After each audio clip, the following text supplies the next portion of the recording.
అందరికీ వందనాలు.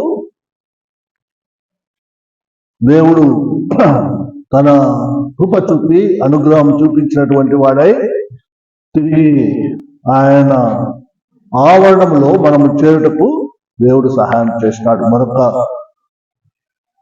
ఆదివార సమయంలో ప్రభు సన్నిధిలో మనం కనబడ కృప చూపించినాడు. ఎందరో దేవుని సన్నిధికి రావాలన్న కోరిక కలిగి ఉండింటారు, కానీ అయితే రాలేకపోయింటారు. ఆయన కృపను బట్టియే మనము ఆయన సన్నిధికి రాగలిగినాము.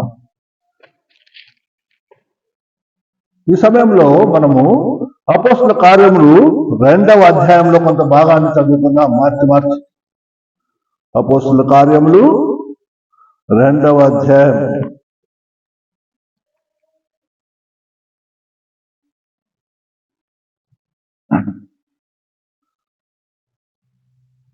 42వ వచనం నుండి 47వ వచనం వరకు మార్చి చదువుకున్నాం. అందరికీ పరిచయమైనటువంటి భాగం ఇది. అపోస్తల కార్యములు 2వ అధ్యాయము 42వ వచనం నుండి 47వ వచనం వరకు మార్చి చదువుకుందాం. వీరు అపోస్తల బోధయందును సహవాసమందును రొట్టె విరుచుటయందును ప్రార్థన చేయుటయందును ఎడతెగక ఉండిరి. అనేక మాత్కార్యములు సూచక్రియలను అపోస్తలం ద్వారా జరగదు. విశ్వసించిన వారందరూ ఏకముగా కూడి తమ కలిగినంతయు సమష్టిగా ఉంచుకున్నది. వారు తమ చరాస్తులు అందరికీ వారి అక్కల కొద్ది పంచుతారు. మరియు వారు ఏక మనస్కులై ప్రతిదినము దేవాలయములో తప్పకొనుచు ఇంటింటా రొట్టె విరుచు దేవుని స్తుతించుచు ప్రజలందరి వల్ల దయ పొందిన వారై నిష్పక్షమైన హృదయంతోనూ వారు పుచ్చుకుంటున్నది. ప్రభు రక్షణ పొందుతున్న వారిని ప్రార్థన చేసుకున్నాం. కృపా కనికరము కలిగినటువంటి మా గొప్ప దేవ,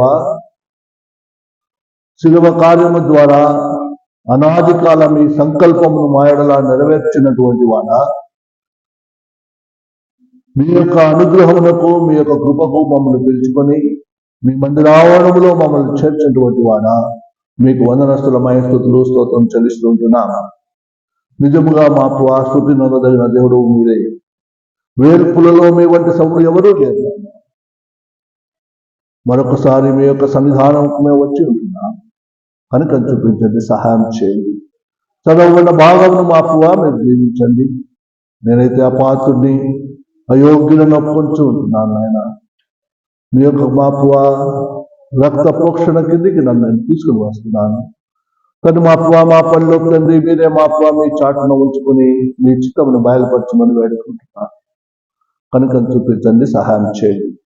కానీ మాపువా మా పనిలో తండ్రి వెడలి వెళ్ళు ప్రతి మాట ప్రతి ఒక్కరి హృదయంలో అది మాకు ఆరోగ్యకరమైనది గాను, అది మాకు సంతోషభరితమైనది గాను, ఉల్లసింపచేయనిది గాను, రాబోయే దినముల్లో మాకు మా పల్లెకి అది మాకు ఉపయోగకరమైనదిగా ఉండట్లో దయతో జ్ఞాపకం చేసుకుని సహాయం చేయమని వేడుకుంటున్నాను. దేవా మాకువా మీ యొక్క బలిష్టమైన చేతులకు అప్పగించుకుంటూ యేసుక్రీస్తు నామములో అడిగి వేడుకుంటున్నాము తండ్రి.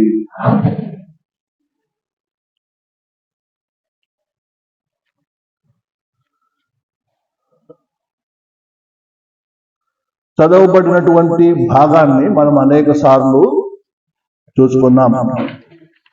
మనకు తెలుసు అది ఏంటి అని. ఆ కాలంలో అపోస్తలులు నమ్మినటువంటి అనేకులు వారందరూ కూడా ఎడతెగక ఉన్నటువంటి కొన్ని విషయాలు మనం చూసుకున్నాం. వాళ్ళు ఎడతెగక ఉండిరి, నిత్యము అలాగ చేస్తా ఉన్నారు వాళ్ళు. నిజంగా మనం చూస్తే ఏమేమి అవన్నీ వాళ్ళు చేస్తూ వచ్చినారు అంటే 4 విషయాలు ఇక్కడ ముఖ్యంగా మనం చూస్తూ ఉంటున్నాం. ఏంటవి? అపోస్తలుల బోధ. అపోస్తలుల బోధ. రెండవది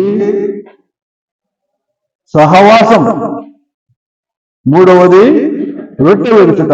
నాలుగవది ప్రార్థన చేయుట. వీటి యందు వారు ఎడతెగక ఉన్నారు అన్న మాటను మనం చూస్తున్నాం. ఆ రోజుల్లో ఈ యొక్క రాసినటువంటి ఆ సందర్భంలో 8,000 మంది దేవుని నమ్ముకున్నారు. అంతకు ముందే మనం చూస్తే 3,000 మంది. అలాగూ అనేక మంది దేవుని నమ్ముకుంటూ వస్తున్నారు. వీళ్ళందరూ కూడా ఒకచోట చేరాలంటే అవుతుందా? అవదు. ఆ రోజుల్లో దేవుని ప్రత్యక్షత కొద్దిగా ఉన్న సమయంలో వాళ్ళు ఏం చేస్తారు? ఇంటింటా కూడుకుంటూ పోయినారు. అక్కడ కొంచెం అక్కడ కొంచెం అక్కడ కొంచెం ఒక చోటు పోయేది, ఆ చుట్టుపక్కల ఉన్న వాళ్ళందరూ కలిసి ఒక్కొక్క చోటు పోయి అట్లా అనుదినము వారు సహవాసము కలిగి ఉంటున్నారు. వాళ్ళు ఎడతెగక ఉండి అన్న మాటను చూసినప్పుడు నిజంగా ఆ రోజుల్లో వాళ్ళు ఎంతగా దేవుని సన్నిధిని ఆనందించి ఉంటారో మనము అర్థం చేసుకోవచ్చు. సంఘము, దేవుని యొక్క సంఘము అనేది ఏంటది? మనమే కదా, అంతేనా? ఇట్లా కాదు, మనమే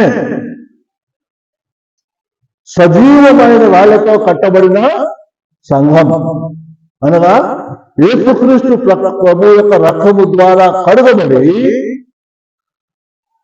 ఆయన ద్వారా రక్షింపబడినటువంటి వారితో ఉన్నటువంటి కట్టబడినటువంటిదే సంఘం. ఈ సంఘానికి 4 ముఖ్యమైనటువంటి ఆధారాలు ఈ యొక్క 4 విషయాలుగా మనం చూస్తున్నాం. ఏవి? బోధ, అపోస్తల బోధ, సహవాసము, రొట్టె విరుచుట, ప్రార్థన. ఈ 4 ముఖ్యమైనటువంటి విషయాలు. సంఘం నిలబడి ఉండాలి అంటే ఈ 4 అవసరం. అంటే మన ఇంట్లో ఏముంటాయి? మంచం ఉంటుంది, 4 కోళ్ళ మంచం ఉంటుంది. ఒక కోట తీసేసండి, ఉంటుంది. అది దాని మీద కూర్చోగలమా? కూర్చోలేదు. ఈ 4 అవసరమే. అనేక సార్లు మనము కొన్ని అనుకుంటా ఉంటారు, నేను బాగా నమ్మకంగా ఉన్నాను, చాలే, మిగతా ఏదైతే ఏమైంది అని, లేకుంటే నేను ప్రార్థన రోజు చేసుకుంటాను, చాలే నాకు అని కొంతమంది అనుకోవచ్చు. నేను ఆదివారం మాత్రం దేవుని సన్నిధికి పోతున్నాను, చాలే అనుకోవచ్చు కొంతమంది.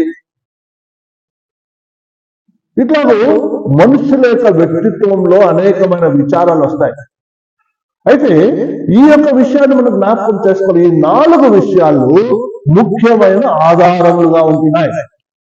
సంఘం నిలబడాలి అంటే ఈ యొక్క ఆధారాలు అవసరమై ఉంటున్నాయి. సంఘం బలపడాలి అంటే ఈ అవసరమై ఉంటున్నాయి.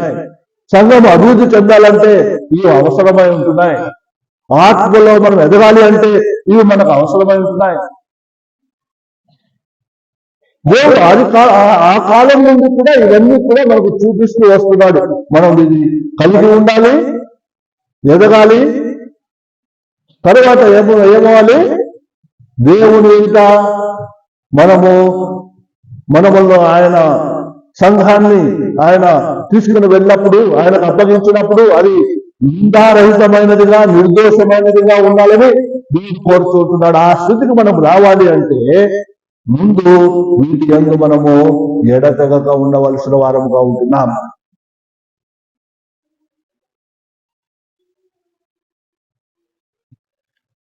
దేవుని గ్రంథంలో మనం చూస్తే కొన్ని విషయాలు మనం చూసుకుంటే ఈ యొక్క 4 మనం కలిగి ఉన్న వాటి వల్ల వచ్చు మేలుల విషయమైనటువంటి మనం చూస్తే వాళ్ళు ఎలా ఉన్నారు ఆ రోజుల్లో అంటే, వారు ఒకరిని ఒకరు ప్రేమిస్తూ ఉన్నారు. ఏం చేస్తారు? ఒకరినొకరు ప్రేమిస్తూ ఉన్నారు. వారు కలిగిందంతా సమిష్టిగా పెంచుకున్నారు. వాళ్ళు అందుక వాళ్ళ మెయిన్ ఉద్దేశం అంటే దేవుని సన్నిధిలో ఉండడమే, ఇంకేంలా. మిగతా ఏ ఆలోచన వారికి లేనటువంటిదిగా ఉంటున్నది. వారు ఒకరినొకరు పెనవేసుకుని ఉంటున్నారు. ఇంకొకటి కూడా అంటున్నారు, వారు వల చూస్తారు కదా, వల ఎట్లా ఉంటుంది? ఒకదానికి లింక్ అయి ఉంటుంది అంతా. అలాగూ వల మాటలు వాళ్ళు అల్లుకొని ఉంటున్నారన్న మాటను కూడా చెప్పబడి ఉంటున్నది. ఎక్కడ ఇరిగిపోవడానికి లేదు, వాళ్ళు పెనవేసుకొని ఉంటున్నారు. అటువంటి స్థితిలో వారు ఉంటున్నారు. రెండవదిగా వాళ్ళు ఎడతెగక దేవుని సహవాసం కలిగి ఉన్నారు. అది కూడా చాలా శ్రేష్టమైంది. అది మనకు అవసరమై ఉంటున్నది. అపోస్తల కార్యము 2:44 మనం చూస్తూ ఉంటున్నాం. తర్వాత వారు ఎంతో సంతోషిస్తూ ఉంటున్నారు, ప్రభువు నందు ఆనందిస్తూ ఉంటున్నారు. సంతోషము ఆనందము దాని విషయమై మీకు తెలిసే ఉంటుంది, మాటికి చెప్పాల్సిన అవసరం లేదు. ఏదైనా మనకు సంతోషము అంటే ఏదైనా మనకు దొరికింది అనుకోండి, లేకుంటే ఏదైనా మనకు ఉన్నటువంటి మనకు వచ్చిందనుకో మనం సంతోషిస్తాం. కానీ ఆనందం అనేది హృదయంలో నుంచి వచ్చేది. అది ప్రభువు నందు మనం ఆనందించవలసిన వారముగా ఉంటున్నాం. ఆ తర్వాత వారు ఎడతెగక దేవుని సన్నిధిలో కనబడుతూ ఉంటున్నారు. వీటి వల్ల వాళ్ళకు వచ్చినటువంటి ఇదేమంటే ప్రభు అనేక కార్యములు వాళ్ళ మధ్యలో చేస్తూ ఉంటారు. చూడండి, మనం అనుకుంటాము మనం అనేక సార్లు మనం విషయమై మనం చెప్పుకుంటాం, కానీ ప్రభు ఏమేమి వాళ్ళకు చేస్తున్నాడు, అలా ఉండటం వల్ల దేవుని సహాయం ఎలాగవుతుంది అనేది కూడా మనం ఆలోచన చేయవలసినటువంటి వారుగా మనం ఉంటున్నాం. మొట్టమొదటిగా దేవుడు వారిని తన వారిగా చేసుకున్నాడు. ఏం చేశాడు? రక్తం ఇచ్చి కొన్నాడు, తన సొత్తుగా చేసుకున్నాడు. తర్వాత ఆయన సన్నిధి వాళ్ళ మధ్యలో ఉంది అని నిరూపించినాడు. దేవుని భయము ఆ చుట్టుపక్కలంతా ఉండింది అని రాయబడి చూస్తారా? ఇలాగా మనం చదివినటువంటి భాగంలో 43వ వచనంలో చూస్తున్నా, అప్పుడు ప్రతి వానికి భయము కలిగెను, మరియు అనేక మహత్కార్యములు సూచక్రియలు అపోస్తలుల ద్వారా జరిగేది. దేవుని భయం వారి మధ్యలో ఉంది. భయం లేకుంటే లాభంలా. దేవుని భయం ఉండాలి. ఒక మనుషుడు ఏదైనా కానీ కొద్దిగా మనం కష్టపడిన వాడు అంటే వాడిని చూసి మనం భయపడతాం. అయితే మనములను నిత్యాగ్నిలో నరకంలో పడద్రోయటువంటి శక్తి కలిగినటువంటి ఆ దేవునికి మనం ఎంతగా భయపడాలా? కనపడదు కాబట్టి మనం భయపడకుండా ఉంటున్నాం. దేవునికి మనము భయపడే వారముగా ఉండాలి. కాబట్టి దేవుని భయం వారి మధ్యలో ఉంది. ఆ తర్వాత ఎన్నో గొప్ప కార్యములు చేస్తారు. ఆత్మ యేసుక్రీస్తు ప్రభు రక్షింపబడిన వాటిని సంఘంతో చేర్చుచుండెను అని మనము 47వ వచనంలో చూస్తున్నాం. మరియు ప్రభు రక్షణ పొందుతున్న వారిని అనుదినము వారితో చేర్చుచున్నాను. ఎవరైతే రక్షణ పొందుతున్నారో వారందరినీ కూడా సంఘానికి చేరుతా పోతా ఉన్నాడు. దేవుని కార్యం అది. చూడండి, దేవుడు మనం చేసేది కొద్దే, కానీ దేవుడు చేసేది బహు గొప్పగా ఉంటుంది. తర్వాత వారిని ఆశీర్వదించినాడు. ఆ తర్వాత వారిని బహుగా విస్తరింపజేసి ఎంతమంది వేల సంఖ్యలో దేవుని ప్రభువును నమ్ముకుంటూ ఉంటున్నారు, బాప్తిసం తీసుకుంటూ ఉంటున్నారు. అది దేవుని పని. ఆత్మలను దేవుని మందిరానికి నడిపించడము, దేవుని తీసుకురావడం అనేది ఆత్మ పని. అది దేవుడు ఆ పని చేస్తూ ఉంటున్నాడు. కాబట్టి ఇవన్నీ కూడా దేవుడు సంఘం కొరకు చేస్తూ ఉంటున్నాడు. వాటి విషయమే మనకు తెలుసు. వాళ్ళేం చేస్తారు? ఎడతెగక ప్రభు సన్నిధిలో కనబడుతూ ఉంటున్నారు. బోధ, సహవాసము, ఆ తర్వాత రొట్టె విడుచుట, ప్రార్థన చేయుట, ఈ 4 విషయాలు ఎడతెగక ఉన్నారు.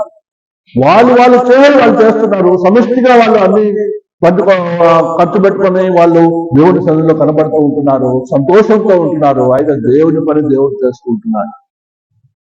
ఇది జరగాలంటే ఈ 4 విషయాల్లో మనం కూడా ఎడతెగక ఉండాలని ప్రభువు కోరుచుంటున్నాడు. మనం ఉంటే సంఘం ఆశీర్వదింపబడుతుంది, సంఘం అభివృద్ధిలోనికి వస్తుంది. దేవుడు మెరిగినటువంటి కార్యాలను సంఘంలో చేస్తాడు. పేరుడు స్త్రీల వాళ్ళు ఆ యొక్క చెరసాలలో ఉన్నప్పుడు ఏం రాసింది? సంఘం అయితే ప్రార్థన చేస్తా ఉండండి. చూడండి, వాళ్ళ పని వాళ్ళు చేస్తున్నారు. దేవుని దూత వాళ్ళు తీసుకుని వచ్చి అక్కడికి నడిపించినటువంటి వాడుగా మనం తీసుకుంటున్నాం. చెరసాలలో నుంచి బయటకు వచ్చేస్తారు, ఏమీ ఇది లేక. కాబట్టి అద్భుత కార్యములు చేయ దేవుడు మన మధ్యలో ఉంటున్నాడు. అది మనం మర్చిపోకూడదు. మనం చేయాల్సింది ప్రభు కొరకు చేయాలా, ప్రభు మనకేం చేయాలా అనేది ప్రభు మన కొరకు చేస్తాడు. ఎందుకంటే దేవుడు ఎక్కడ 2-3 నా నామం పేట చేస్తారో అక్కడ నేను ఉంటాను. మన మధ్యలో ఆయన ఉంటున్నాడు, సజీవుడైనటువంటి దేవుడు, ఉదయం పరిశోధించువాడు. ఆయన దగ్గర నుండి మనం పారిపోయి ఎక్కడికి పోలేము. పోగలమా? నేను అగాధంలోకి వెళ్ళి అక్కడ దాక్కున్నా కూడా నీ చెయ్యి నాకు తోడుగా ఉండని అంటాడు. అదే అక్కడికి దాక్కున్నా కూడా దేవుడు మనతో కూడా ఉంటాడు. మనం ఎక్కడికి పోగలము? ఎక్కడికి పోలేము. మన ప్రభువు మన మధ్యలో ఉంటున్నాడు.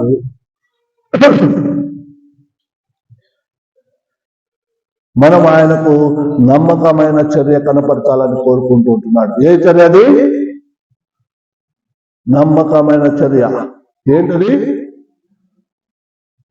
దేవుని ఆ మందిరంలో మనం కూడా ఈ 4 విషయాల్లో కలిగి ఉండాలి. ఎడతెగక ఉండాలి. వాటి యందు మనము ఆనందించే వారముగా ఉండాలి. ప్రభు యొక్క ఆశీర్వాదం మనం కోరుకుంటాం. ఎవరైనా కానీ ఆశీర్వాదం ఎలా కోరుకుంటారు? శిక్ష ఎవరు కోరుకోరు. మనం నమ్మకంగా ఉంటే దేవుడు మనకు సహాయం చేస్తాడు. కాబట్టి ఈ యొక్క అపోస్తలుల బోధ అనే దాని విషయంలో మనం చూస్తే వీళ్ళు చాలా కాలంగా ఆ సమయంలో ఈ యొక్క బోధలను నిలిచి ఉన్నటువంటి వారుగా ఉన్నారు.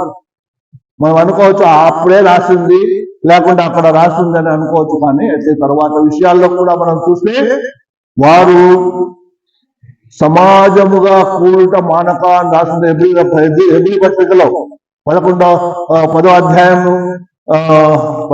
హెబ్రీ 10వ అధ్యాయము చూడండి.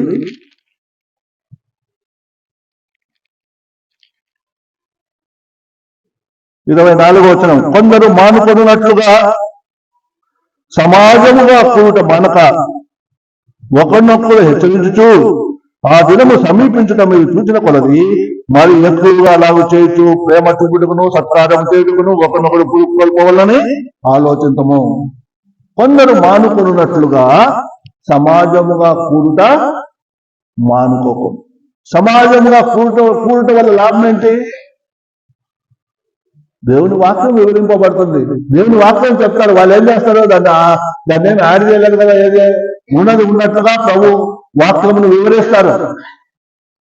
వాక్యపు వెలుగులో మనము మన యొక్క జీవితాలను సరిచేసుకోవాలి.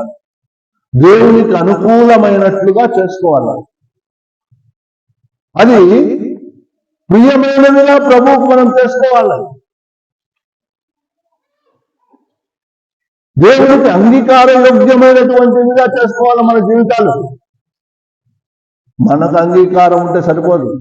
దేవునికి అంగీకార యోగ్యమైనటువంటి జీవితం కలిగి ఉండాలంటే ప్రభు వాక్యం వివరించినప్పుడు వాక్యములో మనము మన జీవితాలను సరి చేసుకుంటూ వెళ్ళాలి. వాక్యం ద్వారానే అపోస్తలుడైన పౌలు అనేక సంఘాలకు తెలియపరిచినాడు.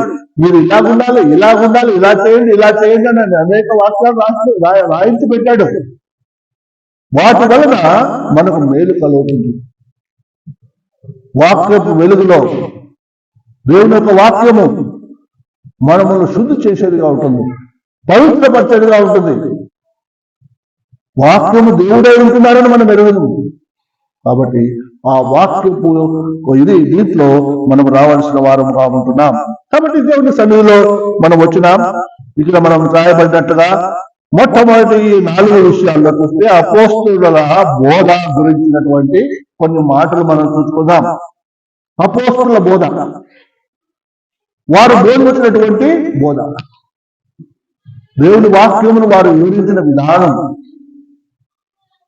ఆ సమయంలో వారు ఎలాగో స్పందించి దేవుని వాక్యంలోని నడిపింపబడ్డారు. ఇవన్నీ కూడా మనం తెలుసుకోవలసిన విషయముగా ఉంటున్నాయి. అయితే చూడండి, యోహాను సువార్త 8వ అధ్యాయము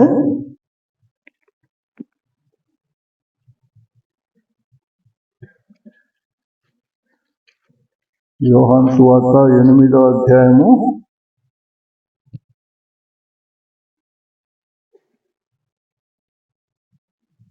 31, 32 వచనాలు. కాబట్టి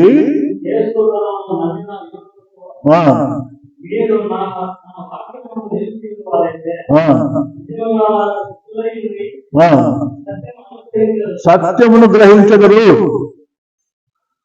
మీరు నా వాక్యమందు నిలిచి ఉన్నవారైతే నిజముగా నాకు శిష్యులై ఉండి సత్యమును గ్రహించగరు. మీరు అర్థం చేసుకుంటారు సత్యాన్ని, దాన్ని పొందుతారు మీరు. ఆ సత్యము మిమ్మల్ని ఏం చేస్తుంది? స్వతంత్రులుగా చేస్తుంది. ఈ లోక సంబంధమైన బంధకముల నుండి, అనేకమైనటువంటి బంధకముల నుంచి మనము తప్పించేది అదే. మార్గము సిద్ధపరుస్తుంది. ఇదే దారి, ఇందులో నడువుడి అని చెప్తుంది. వాక్యము వెలుగై ఉంటున్నది. ఆ వెలుగులో మనం నడిచేదానికి అది సహాయం చేస్తుంది. కాబట్టి ఈ యొక్క వాక్యము యొక్క అవసరత మన జీవితంలో చాలా ఉంటున్నది. మనం ఎలా ఉంటున్నాం? దేవుని వాక్యమును ఉన్నది ఉన్నట్లుగా నమ్మడానికి మనము ట్రై చేయాల. వాక్య వెలుగులో మనం నడవడానికి ట్రై చేయాల. దేవుని సన్నిధికి మనం వచ్చినాం, మనుషులను చూసి రావడం లేదు. దేవుని వాక్యం మనం ఏం చెప్తుంది చూడండి. 1 కొరింథీయులు 11వ అధ్యాయము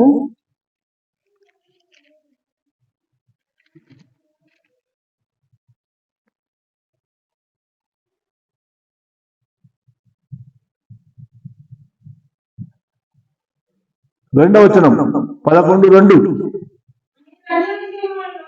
మీరు అన్ని విషయంలో నన్ను జ్ఞాపకం చేసుకుంటూ నేను మీకు అప్పగించిన కట్టడలను గైకొనుచున్నారని మిమ్మల్ని ఎత్తుకొనుచున్నాను. కొరింథీయులకు రాస్తూ ఉంటున్నాడు, మీరు నేను అప్పగించిన కట్టడలను మీరు గైకొనుచున్నారని. దేవుని యొక్క కట్టడలు, దేవుని యొక్క ఆజ్ఞలు మనము గైకొను వారముగా ఉండాలని ఇందును బట్టి మనము హెచ్చరింపబడుతుంటున్నాం. అపోస్తలుడైన పౌలు రాస్తూ ఉంటున్నాడు, నేను క్రీస్తును పోలి నడుచుకుంటున్న ప్రకారము మీరును నన్ను పోలి నడుచుకునుడి అని రాస్తూ, మీరు అన్ని విషయాల్లో కూడా నన్ను జ్ఞాపకం చేసుకుంటూ నేను మీకు అప్పగించిన కట్టడలను అనుసరిస్తున్నారు అంటాడు. కాబట్టి మనము ఎంతవరకు ఈ యొక్క కట్టడలను అనుసరిస్తూ ఉంటున్నాం? దేవుడు సెలవిచ్చిన మార్గంలో, దేవుడు సెలవిచ్చినటువంటి కట్టడంలో మన జీవితం మనం కలిగి ఉన్నామా? అలాగ కలిగి ఉండాలా అని హెచ్చరింపబడుతూ ఉంటున్నాం. దేవుడు అపోస్తలుల ద్వారా, ప్రవక్తల ద్వారా ఈ యొక్క వాక్యాలన్నింటినీ కూడా మనకు తెలియపరుస్తూ ఉంటున్నాడు. ఎఫెసీయులకు రాసిన పత్రిక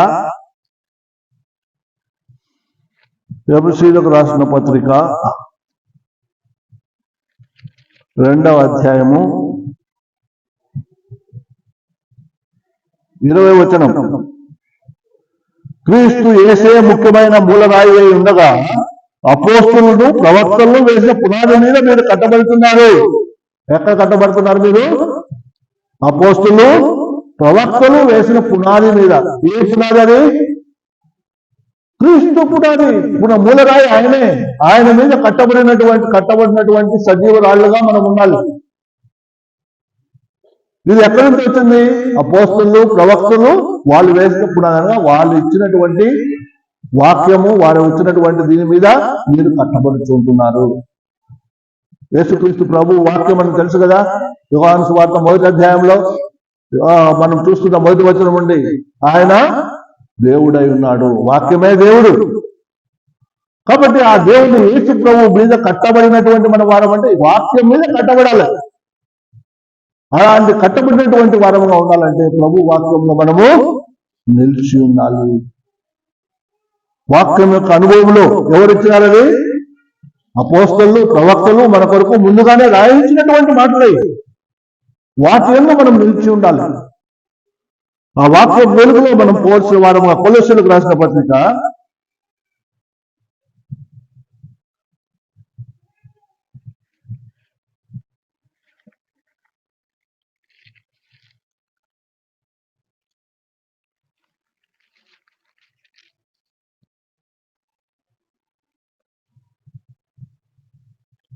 మొదటి అధ్యాయము 23వ వచనం.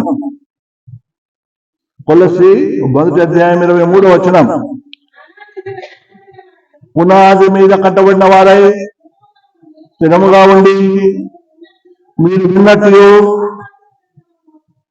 ఆకాశం కింద ఉన్న సమస్త సృష్టికి ప్రకటింపబడినట్టు ఈ సువార్త వల్ల కలుగు నిరీక్షణ నుండి తొలగిపోక విశ్వాసమును నిలిచి ఉన్నట్లా ఇది మీకు కలగదు. ఇది ఎంత క్లియర్ గా మనం చూస్తున్నటువంటి మీరు విన్నట్టు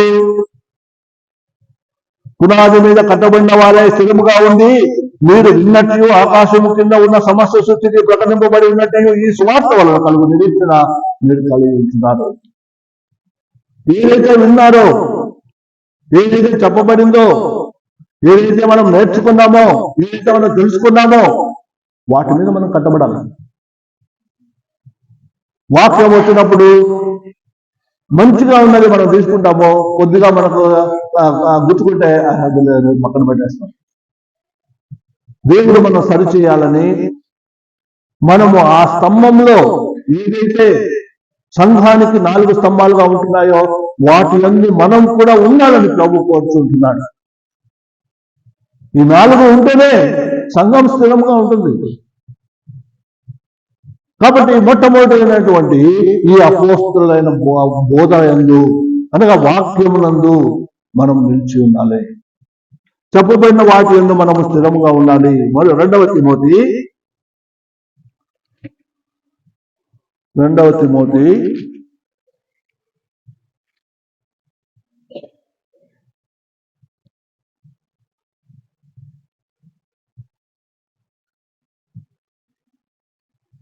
అధ్యాయం 14వ వచనం.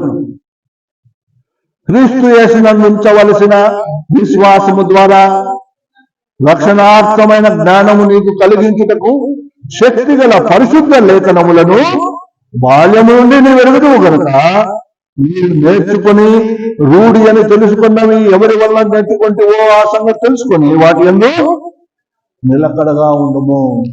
చిన్నప్పటి నుంచి నాకు తెలుసు. నువ్వు ఎప్పుడు రక్షణ పొందినావయ్యా అంటే ఏమంటారు? ఫలాన్ తారీఖు, ఫలాన్ రోజు, లేకుంటే ఫలాన్ సంవత్సరం నేను రక్షణ పొందినా అంటారు. కానీ ఏమంటారు నార్మల్గా? నేను చిన్నప్పటి నుంచి నేను క్రైస్తవునే, చిన్నప్పటి నుంచి నేను ప్రార్థన చేస్తూనే ఉన్నాను, చిన్నప్పటి నుంచి నేను చర్చికి రెగ్యులర్ గా వెళ్తాను. అది రక్షణ కాదు. మనము దేవుని యొక్క వాక్యం చిన్నప్పటి నుంచి ఎరిగి ఉంటున్నాం. వాటి యందు నిలకడగా ఉండడం నేర్చుకోవాలి. వాక్యం తెలుసు. ఇంతకు ముందు కూడా నేను ఒకసారి ఇక్కడ చెప్పిన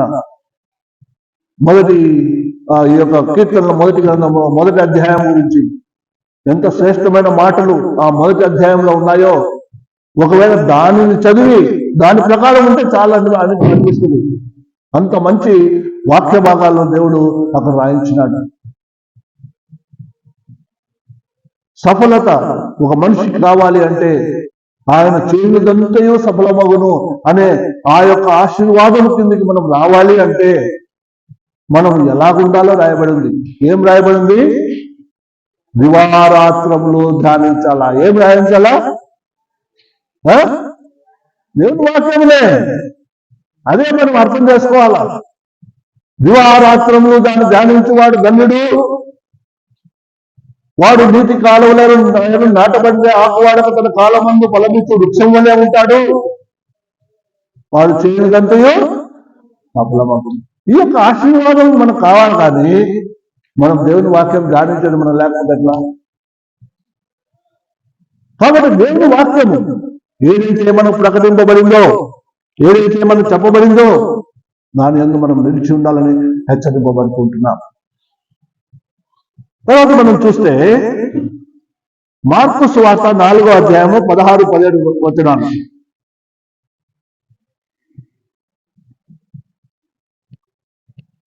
మార్కు సువార్త 4వ అధ్యాయము 16-17 వచనం. అటువలే రాతి నేలను విత్తబడిన వాడు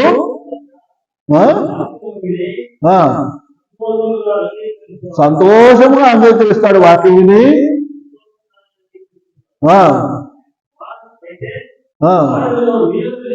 వేరు లేనందున కొంతకాలం ఉంటాడు, ఎండిపోతాడు. వేరు లేదు, అంగీకరిస్తారు.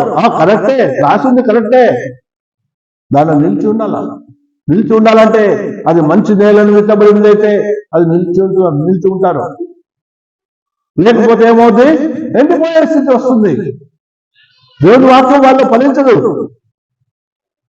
రాతి నేల విషయము అనగా కఠినమైపోయినటువంటి ప్రదేశంలో పడినటువంటిది. ఒకసారి జ్ఞాపకం చేసుకో, మన హృదయము ఎలాగుంటున్నది. దేవుని వాక్యము విన్నట్టుగా మన హృదయంలో మనం భద్రపరచుకుంటూ ఉంటున్నామా? రెండో విషయము, గలతీయులకు రాసిన పత్రిక 1వ అధ్యాయం.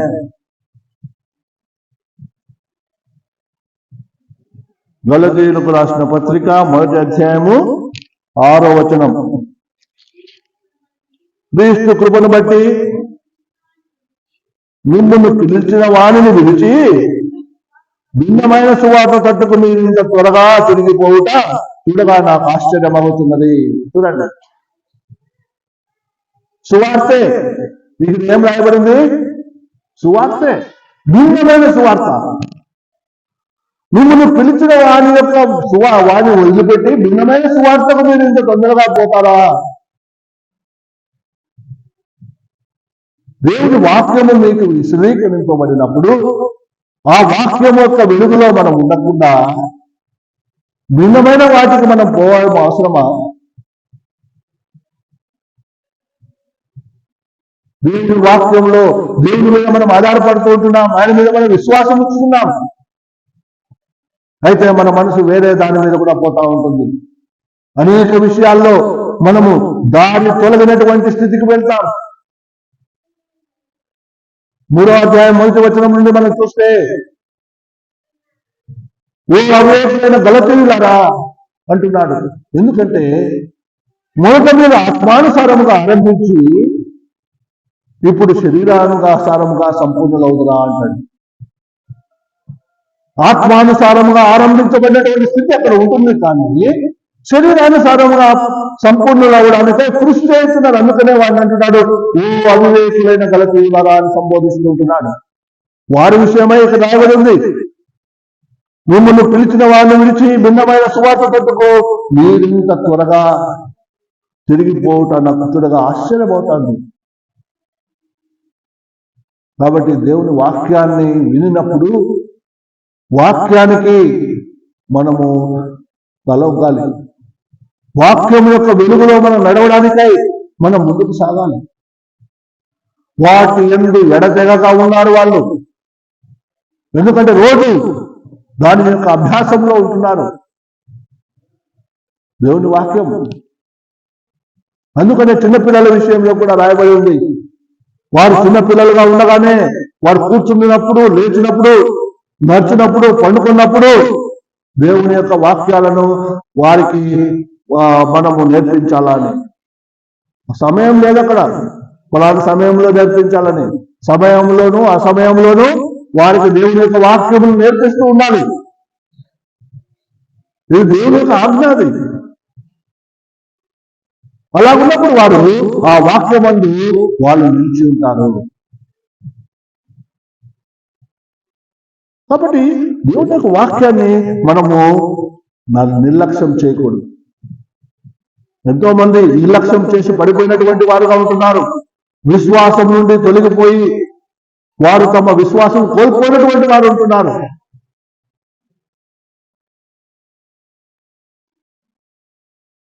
విశ్వాసం నుండి వారు విశ్వాసమును ఓడ బద్దలైపోయినటువంటి స్థితిలో వాళ్ళు ఉన్నారన్న మాటను మనం చూస్తుంటున్నాం. కాబట్టి వీటి నుంచి మనం జాగ్రత్త కలిగి ఉండాలని దేవుని వాక్యము ద్వారా మనం హెచ్చరింపబడుతుంటున్నాం. 2వ పేతురు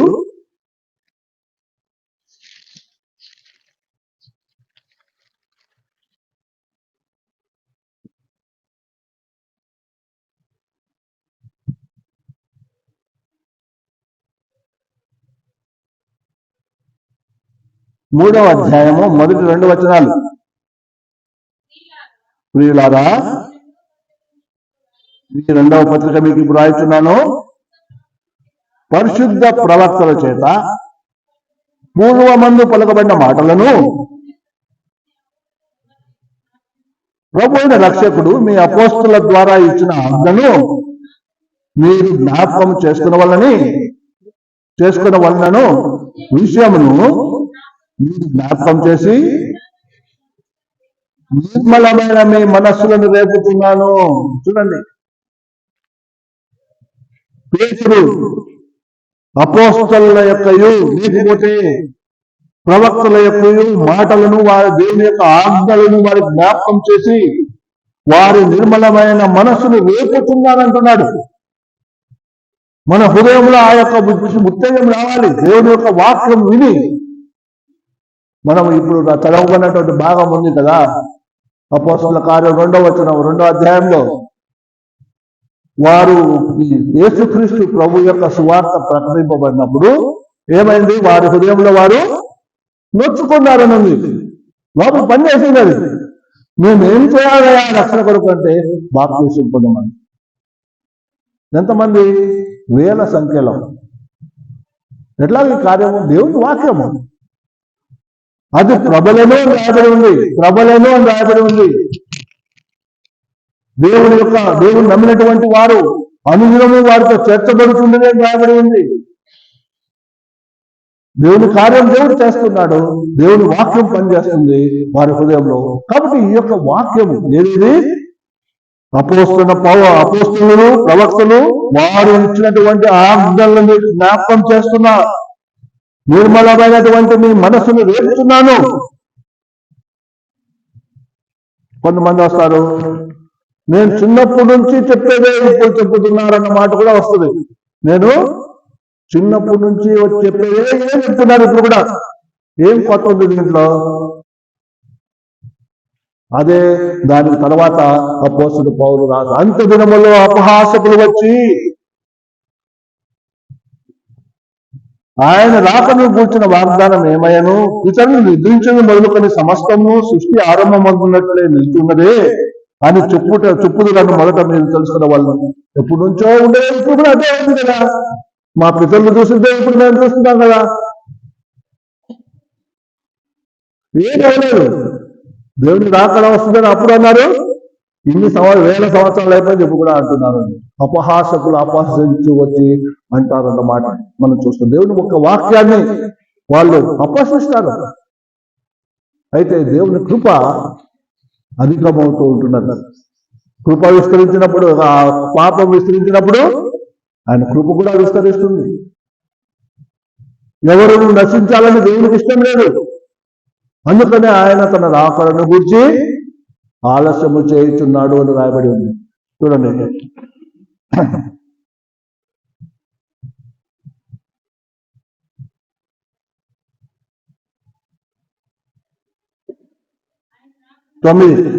తొమ్మిదవ వచనం. ఆలస్యమని ఎంచుకున్నట్లు తన ప్రభు తన వాగ్దానము గురించి ఆలస్యము చేయవాడు కాడు, కానీ ఎవరునూ నశించవలని చేయక అందరూ మారు మనసు పొందాలని కోరుచున్నాడు. మీదలా దీర్ఘశాంతము గలవాడై ఉన్నాడు. అది ఎవరును నశించేది ఇష్టం లేదు కాబట్టి దేవుడు ఏం చేస్తున్నాడు? తన రాకడను గురించి ఆలస్యం చేస్తున్నాడు. కాబట్టి మనం దేవుని యొక్క వాక్యం మీద మనం నమ్మకం ఉంచాలి. ప్రవక్తలు అపోస్తలులు చెప్పినటువంటి బోధనని మనం నమ్మకం ఉంచాలి. వాటిల్లో మనం నిలిచి ఉండాలా, వాటిలో మనం నడుచుకుంటూ ఉండాలి. కాబట్టి ఒకసారి మనం ఆలోచన చేస్తాము, దేవుని వాక్యంలో మనం నిలిచి ఉన్నామా? వాక్యం మనకు సెలవిచ్చినటువంటి మాటల ప్రకారం మనం జీవిస్తున్నామా? ఈ యొక్క ఆఖరి దినాల్లో అలాగ ఉండాలని, ఎడతెగక ఉండాలని హెచ్చరింపబడుతూ ఉంటున్నాం. రెండవది చూద్దాం. దేవుని యొక్క అపోస్తలుల బోధ అయిపోయింది. ఇప్పుడు రెండవది వచ్చేసి ఫెలోషిప్, అంటే సహవాసం. సహవాసం అంటే అందరూ కలిసి రావడం, దేవుని సన్నిధిలో కనబడడం. సహవాసం కలిగి ఉండాలంటే చాలా మంది కష్టం, కూర్చోవాలంటే కష్టం. దేవుడి సన్నిధికి ఇంతకుముందు మేము కూడా ఎవరు పోతారులే అక్కడ 2 గంటలు కూర్చోవాలా అనేది ఉండేది. ఎందుకంటే జనరల్గా అది వచ్చే ఒక పెద్ద కష్టం. అది ప్రజలు అలా ఆసక్తి ఉంటే అది కనపడదు, ఆసక్తి లేకపోతే అది కనిపిస్తుంది. ఒక 10 నిమిషాల్లో అయిపోతుంది, లేకపోతే అరగంటలో అయిపోతుంది. మా ఇంటి ముందు కోర్బాలో వాళ్ళు ఉన్నారు, వాళ్ళు పొద్దునే పోతారు చర్చికి, అరగంటలో వచ్చేస్తారు మళ్ళీ ఇంటికి, అయిపోయింది చర్చ్. ఎట్లా ఏం చేస్తారు, ఎట్లా వస్తారో మనకేం తెలియదు. కానీ పొద్దునే ఖచ్చితంగా ఆదివారం పొద్దునే మేము లేచినప్పటికీ వాళ్ళు పోతా ఉంటారు. మేము మందిరానికి పోకముందు వాళ్ళు మళ్ళీ వాపసు వచ్చేస్తారు. కాబట్టి వాళ్ళు ఏమంటే ఒక 15 నిమిషాలు గంట ఆడ ఉండి ఆడ అన్ని ముగించుకొని వచ్చేసేయాలి అనేది వాళ్ళకు ఉంటుంది. అలా కాదు, దేవుని సన్నిధిలో దేవుని వాక్యం గురించి ఆసక్తి మనకు ఉండాలి. తృష్ణ కలిగినటువంటి వారై దుర్వినీతి వాగుల కొరకు ఆశపడినట్లు మనం ఆశపడాలి. దేవుని వాక్యం ఆశ ఉంటే అది మనలో పనిచేస్తుంది. దేవుని సన్నిధికి రావాలి, ప్రభు సన్నిధిలో మనం వినాలి, వాటిని మనము అన్వయించుకోవాలి మన జీవితంలో. సో ఇక్కడ మనం చూస్తే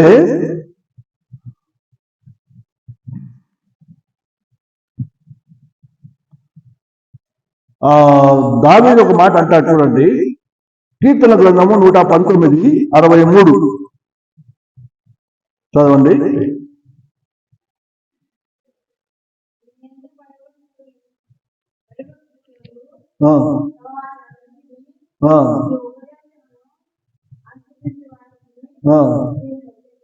నేను చెలికాడను, భయభక్తులు కలిగిన వారికి నీ ఉపదేశము ముందు వారికి, భయపడి వారికి, ఉపదేశం తీసుకున్న వారికి నేను ఎటువంటి వాడను?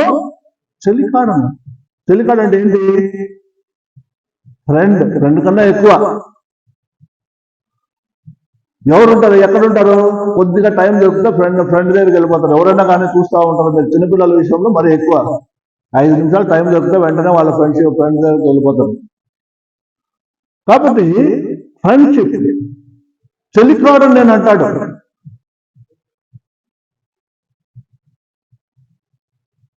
అటువంటి సన్నిహితమైనటువంటి పరిస్థితి అక్కడ మనం చూస్తుంటున్నాం. ఎవరితో చెలికాడుగా ఉన్నాడు?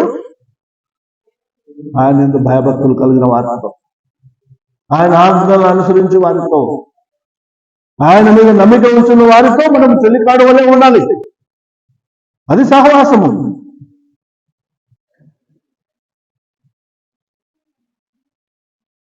కాబట్టి ఆయన సహవాసమునకు మమ్మల్ని పిలుచుకున్నాడు అని రాయబడి ఉంది. ఏ సహవాసం? ఎవరితో సహవాసం? అది తండ్రితోనూ కుమారుడితోనూ సహవాసము కలిగి ఉండటకు దేవుడు మనల్ని పిలుచుకున్నాడు. తండ్రితోనూ కుమారుడితోనూ మనము సహవాసము కలిగి ఉండడానికి దేవుడు మనమును పిలుచుకున్నాడు. దేవుని యొక్క పిలుపు ఉంది కదా. ఆయన అనాది కాల సంకల్పము చొప్పున ఆయన మనం ఏర్పరచుకొని తన కొరకు ఆయన మనము పరిశుద్ధులుగా, నిర్దోషులుగా ఉండడానికై మనం పిలుచుకున్నాడు కదా. దేవుని వాక్యం క్లియర్గా మనకు చెప్తుంది. ఆ పిలుపునకు మనం లోబడి ఉండాలా వద్దా? లోబడి ఉండాలి. ఏ పిలుపుతో నిన్ను పిలిచినాడో ఒకసారి జ్ఞాపకం చేసుకో అంటున్నాడు అపోస్తలుడు. ఏ పిలుపుతో పిలిచినాడు? ఆయన సన్నిధికి మనం వచ్చడానికై ఆయన మనం పిలుచుకున్నాడా లేదా? ఆయనతో సహవాసము కలిగి ఉండడానికై ఆయన మనం పిలుచుకున్నాడా లేదా? మన సహవాసం అయితే తండ్రితోనూ ఆయన కుమారుడైనటువంటి యేసుక్రీస్తుతోనూ ఉంటుంది. ఆ సహవాసానికి మిమ్మల్ని పిలిచినాడు అంటాడు. మనం ఆ విషయం జ్ఞాపకం చేసుకుని ఆయన సన్నిధికి వస్తున్నామా? అపోస్తలులు ఆ రోజుల్లో ఎట్లా ఉన్నారంటే చూడండి, అపోస్తల కార్యం 4వ అధ్యాయము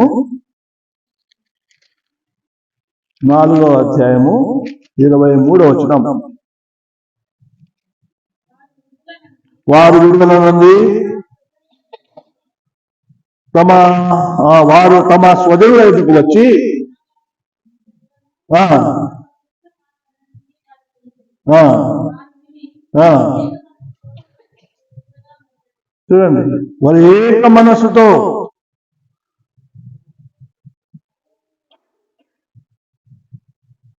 బిగ్గరగా మొరపెట్టినారు. ఎందుకంటే వారు ఎవరి దగ్గరికి వచ్చినారు? తమ స్వజనుల దగ్గరికి వచ్చినారు. విశ్వసించి దేవుడు ఏర్పరచుకున్నటువంటి వారి యొద్దకు వచ్చినారు. తమ వారి యొద్దకు వచ్చినారు. వారు వాటిని బట్టి మొరపెట్టి బిగ్గరగా దేవునికి మొరపెట్టింది అని రాయబడిన మాటను మనం చూస్తుంటున్నాం. అది సహవాసం. తర్వాత మనం చూస్తే 5వ అధ్యాయం, ఇందులోనే 5వ అధ్యాయము 12వ వచనం నుండి, ప్రజల మధ్య అనేకమైన సూచక క్రియలను మహత్కార్యములను అపోస్తలుల చేత చేయబడుతుండెను. మరియు వారందరూ ఏక మనస్కులై సొలొమోను మండపములో ఉండిరి. కడమ వారిలో ఎవడును వారితో కలిసి కొనుటకు తెగింపలేదు. కానీ ప్రజలు వారిని ఘనపరుచుండిరి. పురుషులను స్త్రీలు అనేకులు మరి ఎక్కువగా విశ్వాసులై ప్రభువు పక్షమున చేర్చబడిరి. ఎక్కడికి చేర్చబడినారు? ప్రభు పక్షమున వాళ్ళతో చేర్చబడినారు, అపోస్తలులతో. ఇది సహవాసం. ప్రభు సన్నిధికి వచ్చే వాళ్ళందరూ కూడా అలాగూ కూడుకుంటూ ఉన్నారు. మనం ఇప్పుడు చదవబడినటువంటి 2వ అధ్యాయంలో కూడా మనం చూస్తున్న వారు ఇంటింట రొట్టె విరుస్తూ, రొట్టె ఎప్పుడు విరుస్తారు? సహవాసం కలిగి ఉండి విరుస్తారు. ఇంటింట ఎడతెక్క వారు కూడుకుంటూ ఉన్నారు. అలాగ మనం ఉండాలని ప్రభు చేత హెచ్చరింపబడుతుంటున్నాం. 1 యోహాను 1:3.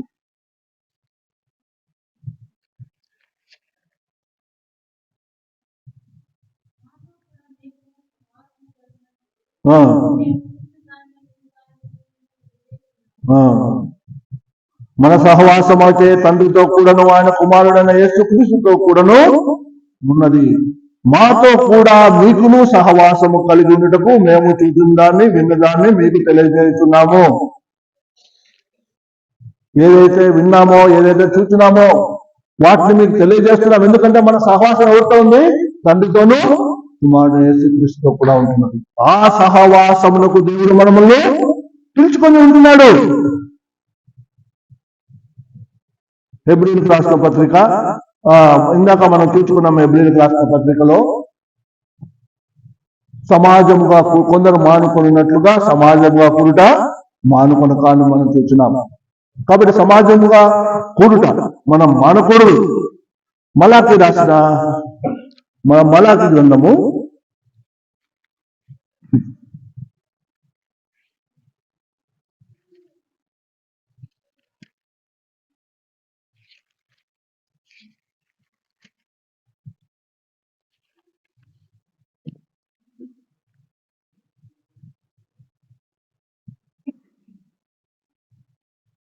3వ అధ్యాయము 16వ వచనం.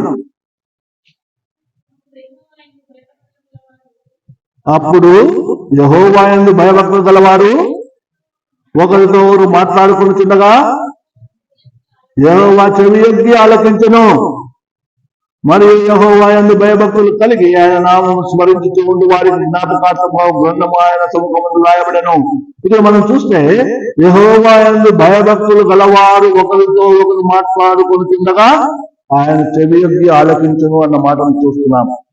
ఇప్పుడు వాళ్ళు మాట్లాడుకుంటారు, కలిసి ఉన్నప్పుడు మాట్లాడుకుంటారు, సహవాసము కలిగి ఉన్నప్పుడు మాట్లాడతారు. దూరంగా అక్కడ ఉండి ఇక్కడ ఉండి, ఇప్పుడు అంటే సెల్ ఫోన్లు వచ్చినాయి, ఇంతకుముందు అవి కూడా లేవు. కాబట్టి మాట్లాడుకోవాలంటే కలిసి మాట్లాడుకుంటారు.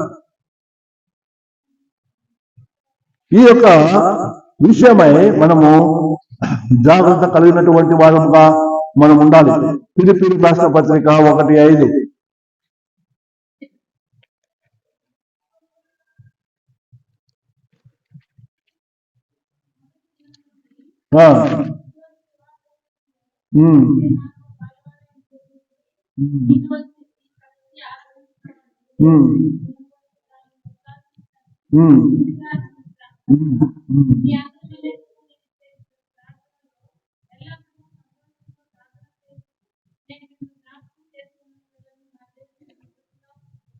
కాబట్టి సువార్త విషయంలో మీరు నాతో పాలివారై ఉండుట చూసి, సువార్త విషయంలో మీరు నాతో పాలివారై ఉన్నారంటే ఆయనతో కలిసి ఉన్నారు.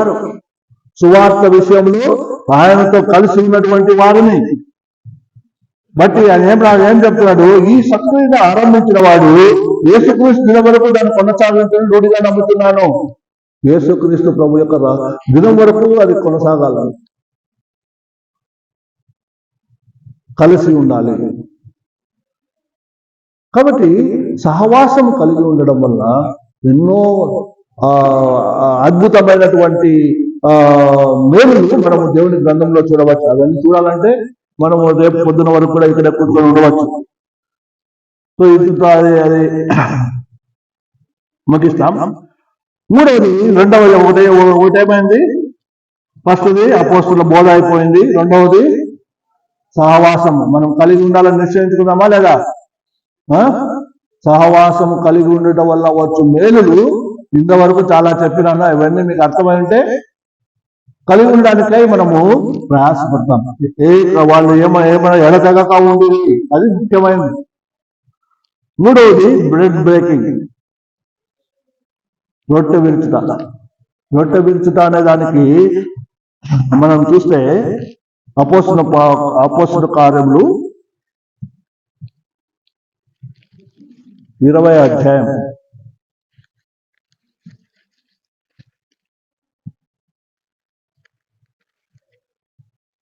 చాలా మంది ఏమనుకుంటారంటే ఇది ఈరోజు ఏం వారము? ఆదివారం. చాలా మంది ఏమనుకుంటారంటే ఇది విశ్రాంతి దినం అని కూడా అనుకుంటారా? ఎవరెవరు అనుకుంటారు చెప్పండి, చెప్పండి. ఈ రోజు విశ్రాంతి దినం అనే ఉంటారులే, కొంతమంది ఉంటారు ఖచ్చితంగా. విశ్రాంతి దినం అంటే శనివారం. శనివారము విశ్రాంతి దినం. శనివారము విశ్రాంతి దినము ముందు తర్వాత రోజు విశ్రాంతి దినము. విశ్రాంతి దినం తర్వాత రోజు పొద్దున్నే మగ్దలేనే మరియ లేచి వెళ్ళిందని రాయబడింది కదా. విశ్రాంతి దినం తర్వాత దినంలో యేసు ప్రభువు లేచినాడు. అదేంటిది? ఆదివారం. ఒకటి మీకు చెప్పాలనుకున్నాను. రెండవది 20వ అధ్యాయం 7వ వచనం. ఆదివారమున మేము రొట్టె విరుచుటకు కూడినప్పుడు, చాలు, ఆదివారమున మేము రొట్టె విరుచుటకు కూడుకున్నప్పుడు. ఏ వారం అని క్లియర్గా రాయబడింది? ఆదివారం అని రాయబడింది. కాబట్టి ఆదివారం రోజు రొట్టె విరుచుట అనే దానికి వారు కూడుకున్నారు. మనం కూడా ఏదైనా దానిలో ఉండాలని హెచ్చరింపబడుతున్నాం. ఈ హెబ్రీయులకు రాసిన పత్రిక 10వ అధ్యాయంలో మనం 1 కొరింథీయులు 10వ అధ్యాయంలో మనం చూస్తే అందులో పాలు పొందు పొందుట ఆయన దేహంలో, ఆయన రక్తములో పాలు పంపులు పొందుట కాదా? కాబట్టి ఆయన దేహానికి, ఆయన రక్తానికి సాదృశ్యమై ఉంటున్నాయి. వాటిలో పాలు పంపులు పొందాలని దేవుడు కట్టడం నిర్మించినాడు. యేసుక్రీస్తు ప్రభు తానే ఆయన తన శిష్యులతో కూడా మొట్టమొదటి చేసినాడు. ఆ తర్వాత అందులో ఆయన మనం కూడా ఏడతెగక దీంట్లో ఉండాలి. ఎందుకంటే వాళ్ళ దగ్గరికి వచ్చినప్పుడు మనం ఏం చేయాలి? తను తాను పరీక్షించుకొని అందులో పాలు పంపులు పొందాలని రాయబడి ఉంది. కాబట్టి మనం పరీక్ష చేసుకోవడానికి ఒక సమయం అది. దేవుడిలో మనం నిలిచి ఉన్నామా? సహవాసం కలిగి ఉన్నామా? వాక్యమందు నిలిచి ఉన్నామా? ప్రార్థనలో ఉంటున్నామా? లేకపోతే దేవుని కొరకు మనము జీవిస్తున్నామా? ఏ విషయంలో అయినా మనం తప్పిపోయినామేమో.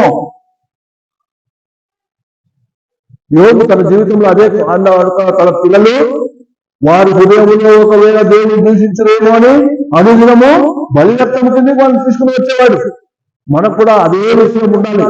ఒకవేళ ఏదైనా విషయంలో దేవునికి అనుకూలం కాని స్థితి నాలో ఉంటున్నదేమో అని మనం సరి చేసుకోవడానికే ఈ సమయాన్ని దేవుడు ఇచ్చినాడు. వాళ్ళలో యోగ్యంగా పాలుపొంపులు పొందాలని రాయబడిన మాటను మనం చూస్తున్నాము. కాబట్టి దీన్ని ఎడతెగక ఈ యొక్క బల్ల అనే దానిలో మనం ఉండాలని మనం చూస్తూ ఉంటున్నాం. ఆఖరిగా మనం చూస్తే మూడవది ప్రార్థన. అప్పటికే 12:15 అయింది, ఇంకో 10 నిమిషాల్లో ముగించేస్తాను. సో ప్రార్థనలో ఎలాగూ ఇంతకు ముందు ఉన్న వాళ్ళు ఉన్నారు అనే దాన్ని మనం చూస్తే, అన్నా అనే ప్రవక్త విషయంలో మనం చదువుకున్నాం అనేక సార్లు. చదువుకున్నామా ఎవరన్నా? అన్నా అనే ప్రవక్త విషయం ఆమె వృద్ధాప్యంలో విధవరాలై ఉండి, ఆమె ఏది చాలా పెద్దగా ఉన్నా కూడా ఆమె ఏం చేస్తా వచ్చింది? ఎడతెగక ఉపవాసముతో ప్రార్థన చేస్తూ దేవుని మందిరంలో ఉండేది. అది ఆమె యొక్క శ్రేష్టత, ప్రార్థన గురించినటువంటి ఆసక్తి ఆమెలో. కాబట్టి అలా ఉన్నవాళ్ళు ఉన్నారు. మనం చూస్తున్నాము ఈ యొక్క కొన్నేటి విషయంలో మనం చూస్తూ ఉంటున్నాం. అపోస్తల కార్యం 10వ అధ్యాయము 2వ వచనంలో మనం చూస్తే కొన్నేళ్ళు ఎలాగున్నాడు? ఆయన విషయమే చాలా బాగా రాయబడి చూద్దాం ఒకసారి. తన ఇంటి వారందరితో కూడా దేవుని యందు భయభక్తులు గలవాడేయండి, బహుధర్మం చేయొచ్చు. ఎప్పటికీ ప్రార్థన చేస్తున్నాడు? ఎల్లప్పుడూ. మీరు దానికి ఎవరు దాన్ని ఇంతవరకు చేస్తారని చెప్పగలరు చెప్పండి? దావీదు అంటే నేను దినమునకు 3 సార్లు నేను ప్రార్థన చేస్తాను అంటున్నాడు. దానియేలు అంటాడు 3 ఆయన ప్రార్థన చేస్తూ ఉన్నాడని క్లియర్ గా రాయబడింది ఆయన గురించి. ఈయన గురించి ఎల్లప్పుడూ ఎడతెగక ప్రార్థన చేయవారముగా ఉండాలని దీని గురించి మనకు ముందుగానే దేవుడు రాయించున్నాడు. మనకు బుద్ధి కలుగుటకై వీటిని ముందుగానే రాయించున్నాను దేవుడు వివేకంలో రాయబడి ఉంది. కాబట్టి ప్రార్థనలో మనం ఉండాలా అన్నది మనం చూస్తూ ఉంటున్నాం. ఆ తర్వాత మనం చూస్తే ఈ అపోస్తలులు ఈ యొక్క వీళ్ళందరూ కూడా అపోస్తల కార్యం 1వ అధ్యాయము 1:14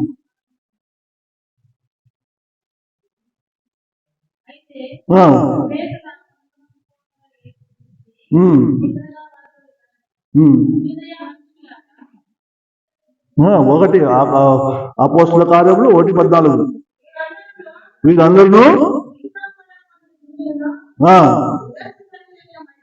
యేసు తల్లి మరియు ఆ సహోదరులను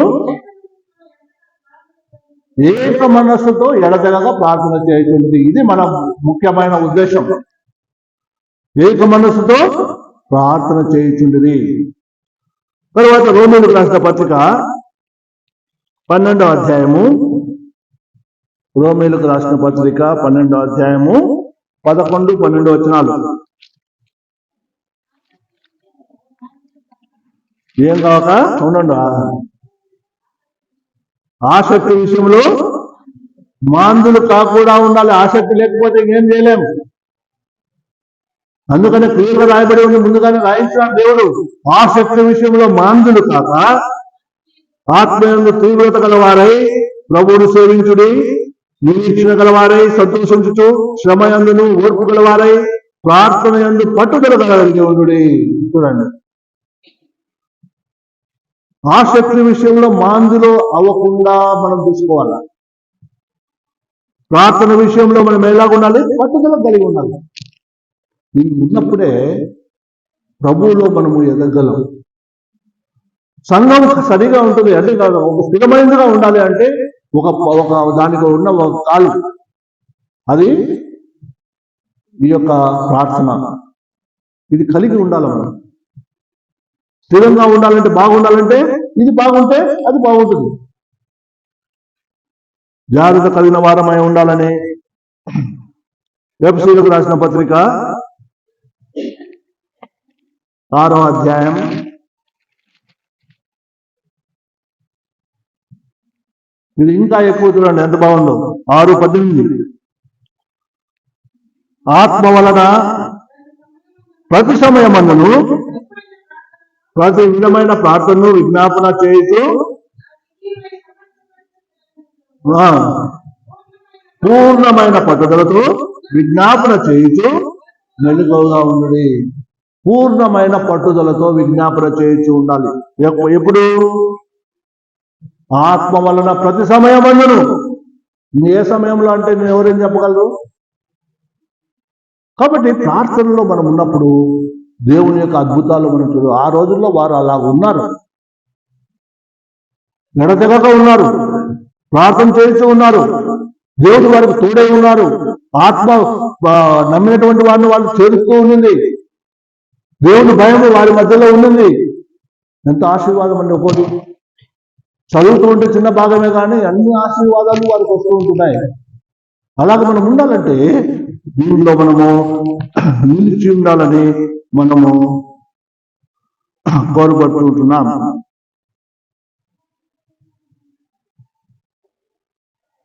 వీజా పత్రిక ఆఖరిలో వీజా పత్రిక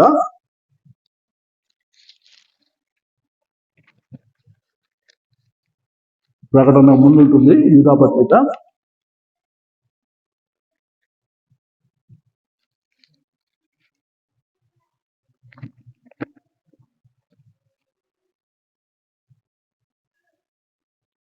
20వ వచనం.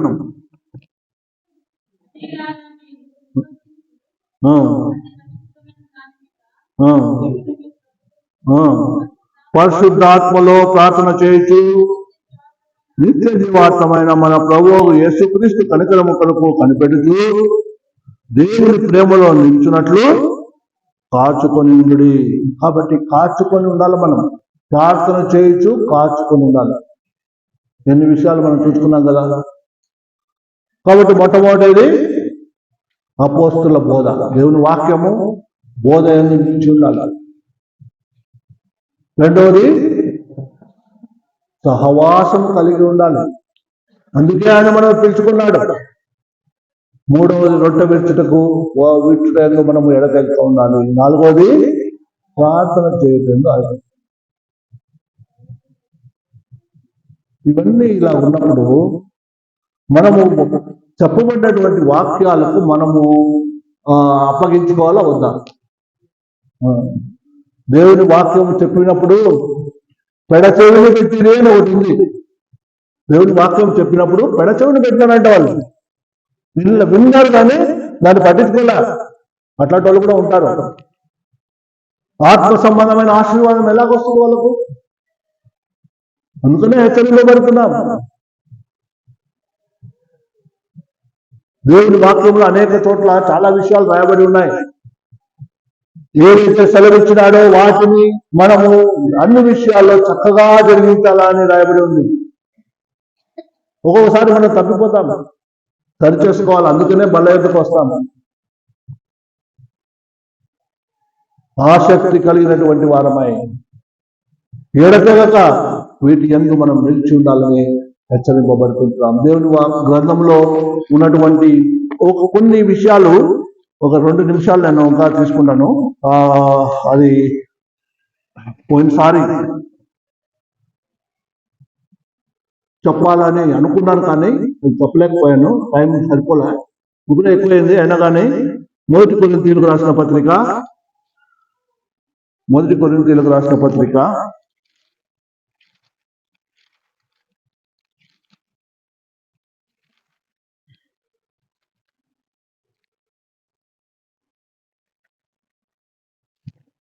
16వ అధ్యాయము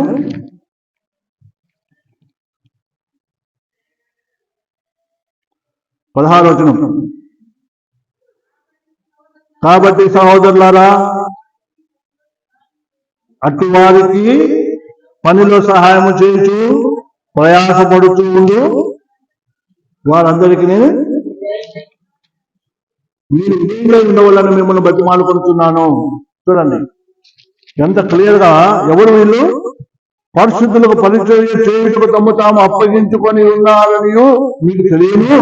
అటువంటి కాబట్టి అట్టి వారికి అనగా పరిశుద్ధులకు పరిచయం చేయు వారికి విధేయులే ఉండాలి. మనం విధేయత కలిగి ఉంటామా? దేవుడి పెద్దలు ఉంటారు, గాడ్ సర్వెంట్ ఉంటారు, వాళ్ళ పైన కూడా ఉంటారు. చెప్పినప్పుడు దేవుని వాక్యం మనకు తెలియపరిచినప్పుడు మనం దానికి విధేయత చూపించాలి. పరిచర్య జరిగించే వారికి మనము విధేయంగా ఉండాలి. దేవుని ఆశీర్వాదం అంటే ఊరికనే రాదు, విధేయత మనము కలిగి ఉండాలని మనం హెచ్చరింపబడి. ఎఫెసీయులకు రాసిన పత్రిక 5వ అధ్యాయము 21వ వచనం. క్రీస్తునందలి భయముతో ఒకరినొకడు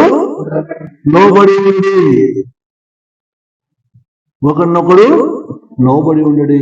ఎందుకంటే దినములు చెడ్డవి కనుక సమయం పోనీయక సద్వినియోగం చేసుకుని ఎంత క్లియర్గా రాస్తున్నారు చూడండి.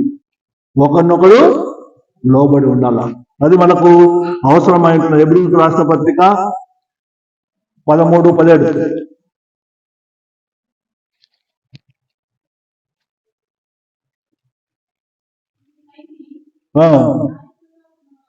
నాయకులుగా ఉన్నవారు లెక్క ఒప్ప చెప్పవలసిన వారి వలె ఈ ఆత్మలు కాయుచున్నారు.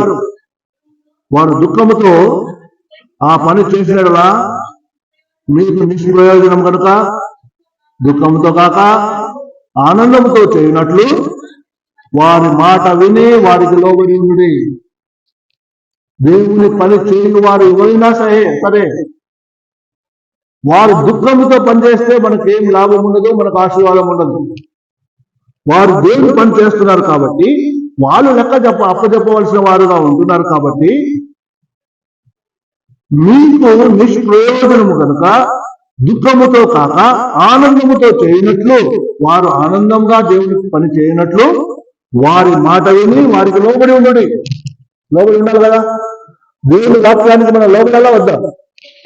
దేవుని వాక్య ప్రకారము దేవుని వాక్యం ప్రకటించి వారికి మనము లోబడి ఉండాలా అనేది మనము ఇక్కడ చూస్తూ ఉంటున్నాం. వారి మాట వినాలి, వారికి లోబడి ఉండాలి. 1 పేతురు 5:5.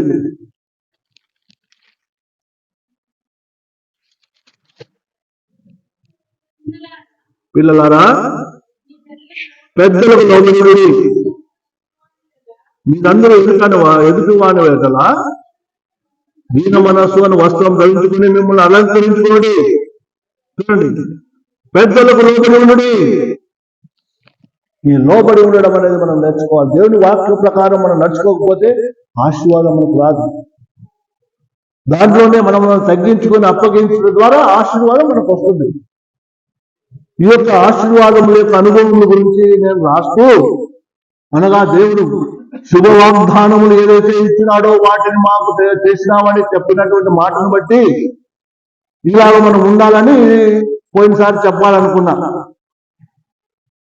కాబట్టి మనము అలా ఉండాలని ఆ తర్వాత జేమ్స్ యాకోబు పత్రిక ఆఖరిగా 4వ అధ్యాయము